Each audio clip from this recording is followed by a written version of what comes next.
So here we are in the experimental garden, and I figured it was about time I did a full video talking about what the experiment is and the challenges I'm currently facing and how I'm currently dealing with them. So first, here's the plants in this garden. First up is a Thai chili plant that does really well, is super inconspicuous. I almost step on it half the time because it just blends in to the rest of the environment. And so far it has had zero problems whatsoever. Although as I'm filming it right now, I notice there's a little mile-a-minute growing right here. Di-invasive species. These are the two San Marzano tomatoes, and these are doing incredibly well. There's a little bit of deer damage at the tops, but presumably they weren't as tasty as some of the other plants. And I took a real gamble picking these specific plants up because they were real spindly when I bought them.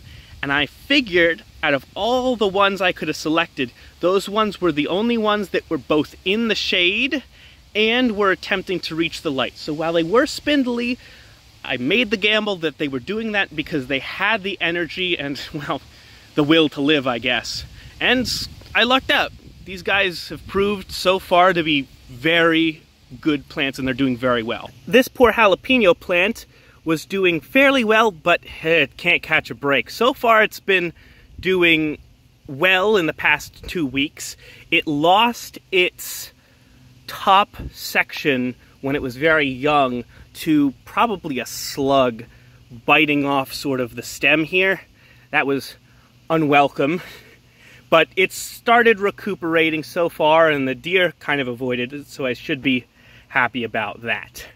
This is the habanero, and it's doing better than it was. I'll explain what this was being affected by, how I controlled it, and it's certainly doing much better than it was a week or two ago. It's growing a lot better, and the disease that it's currently fighting, it seems to be fighting off to a degree. This is a Black Prince tomato, and it's doing really well, similar to the San Marzanos. It has a little bit of deer damage, but in general it's doing fairly well, and it's got a few little tomatoes growing.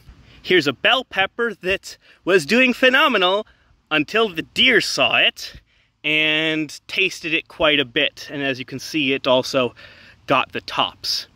So this is probably going to have a similar story to the jalapeno.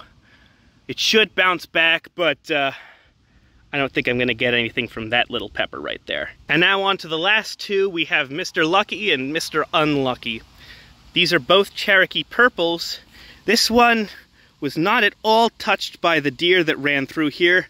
This one, well, was, to put it mildly. This thing got hurt bad, but it is on the path to recovery. New leaves sprouting out right here, and the bacteria from the deer's saliva really did it a number up here. I wasn't sure if it was going to live, and I wasn't sure if I wanted to cut too far down to try and save it if it wasn't, because that would have damaged this, which was one of the only leaves it had.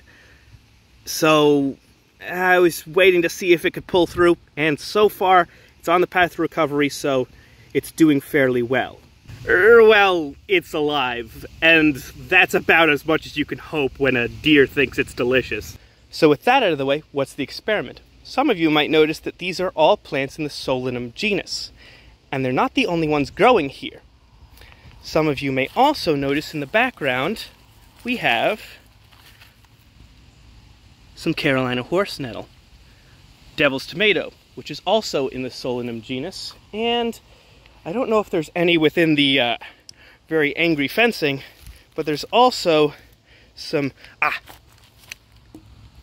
bittersweet nightshade right there as well. So that's two different Solanum species already growing here.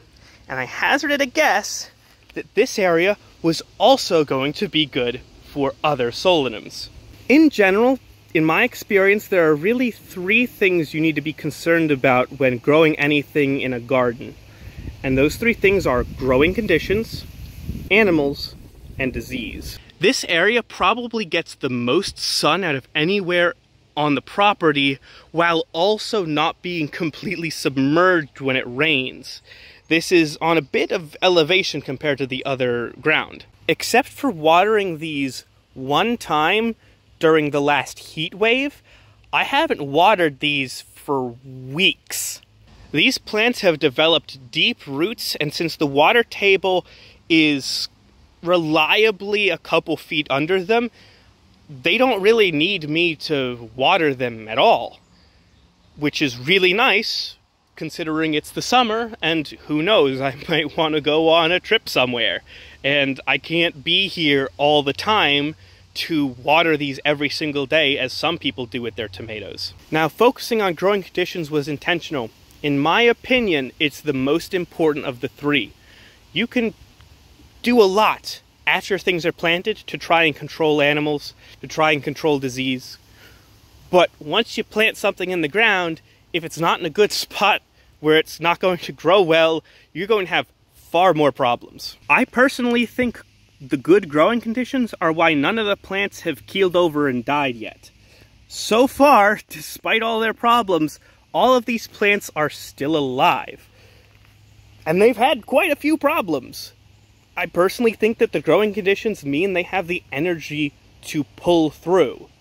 Not necessarily unattended, but the energy to recuperate when they are being helped.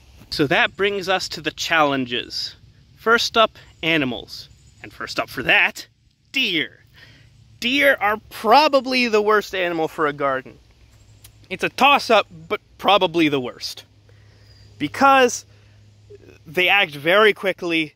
You know, you can have a beautiful tomato plant like this. These look basically identical before the deer got to them, and just completely and utterly set you back 2 to 3 weeks worth of growing. So because of that, welcome to Fort Knox. These are dead multiflora rose canes that I grabbed from over there. Cut these last year, and I grabbed them this year for this purpose. They make real good fencing. So good, so easy to set up. I am kicking myself that I didn't do this before this happened. This fencing is probably the most important part of this experiment. I really want to see if this works, because if it works, it is a phenomenal way of keeping animals away from tomatoes or other garden plants. Because this is really easy to set up, and if it keeps the deer from getting to plants they clearly like, then this is phenomenal.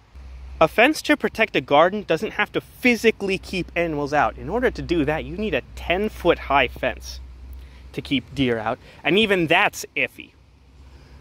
All it has to do is say, no, go somewhere else. You can physically jump over this or physically muscle your way through this fence, but it's not going to be a pleasant time.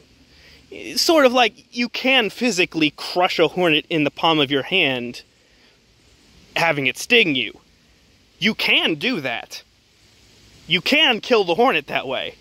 But do you do that? No, it hurts too much. You'd rather grab the fly swatter. In this case, this is the hornet. That's the fly swatter.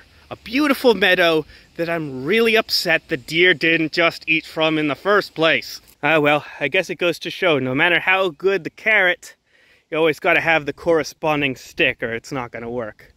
For other smaller animals, I haven't had to worry too much. For one thing, we have Sylvester the robo owl right here, who hoots whenever he detects motion. Well, he's off right now.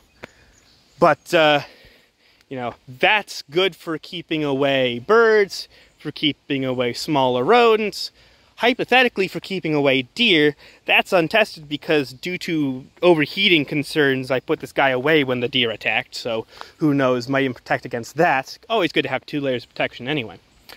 But I don't typically have to worry about things like groundhogs or rabbits anyway here, because in addition to picking this for growing conditions, I've never seen any groundhogs or rabbits here, because in addition to having a lot of sun, I always see the hawks around here. But animals also means the smaller ones too, like bugs. Specifically, the one that's been the most annoying is slugs, and they've been fairly easy to deal with. All I really had to do was every once in a while go out at dawn or dusk, or when it's raining, to look around for the slugs on the ground or on the leaves and get rid of them. And I have to do that every week or two, but that's kept their populations fairly low.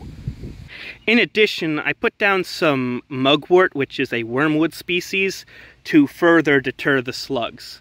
And I put down a lot of different stuff to try and keep the moisture in, sort of mulch it, you know. There was another bug that had a more pronounced impact, and it was literally one singular bug. It was a cucumber beetle that would fly around and land from plant to plant. In this case, it was quite fond of going between the habanero and the Carolina horse nettle and spreading diseases between the two.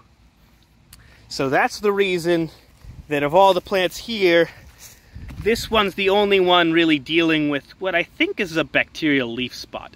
It's doing much better, especially since I dispatched the cucumber beetle, and it does a good job of looking at whatever leaves aren't doing well and detaching them.